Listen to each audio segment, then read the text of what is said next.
নমস্কার বন্ধুরা, মোয়ের হেসেলে আপনাদের সবাইকে স্বাগত। আজকের রেসিপি নারকোল দিয়ে কচুর শাক, সম্পূর্ণ নিরামিষ একটি রেসিপি।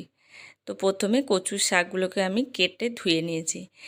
এবার একটা কুকারে জল দিয়ে তাতে কচুর শাকগুলোকে দিয়ে দেব। এবার সিদ্ধ করতে দেব।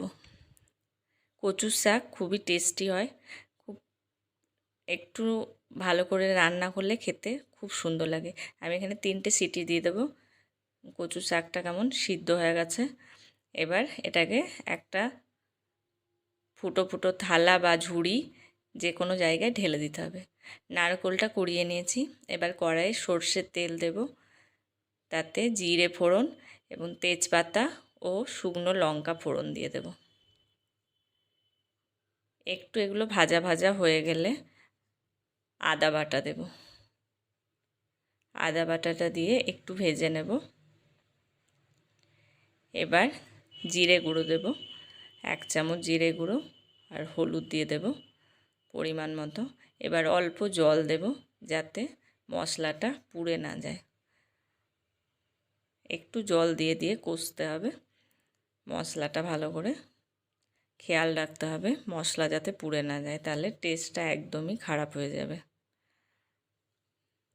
এবার কাশ্মীরি লঙ্কার গুঁড়ো দেব, সেটা ভালো করে মিশিয়ে নেব।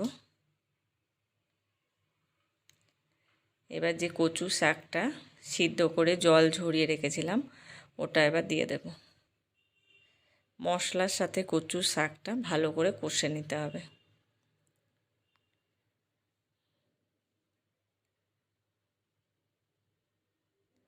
ভালো করে কষে নিয়ে পরিমাণ মতো লবণ দিয়ে দিতে হবে। আর টেস্টটাকে ব্যালেন্স করার জন্য চিনি দিয়ে দেব।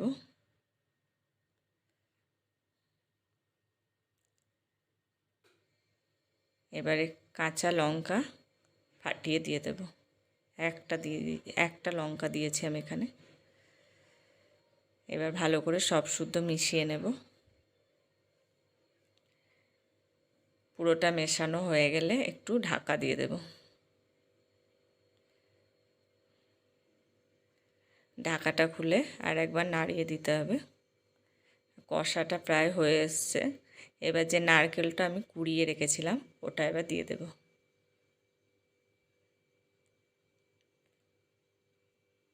নারকেল কুড়াটা দিয়ে আবার সব শুদ্ধ মিশিয়ে একটু কষে নেব।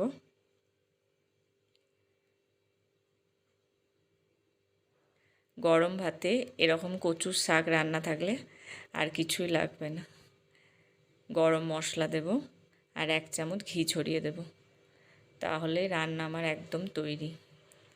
যাদের গলা ধরার ভয় থাকে বা গলাতে চুলকানির ভয়ে খান না, তারা এখানে একটু লেবুর রস দিয়ে দেবেন, তাহলে আর গলা ধরবে না।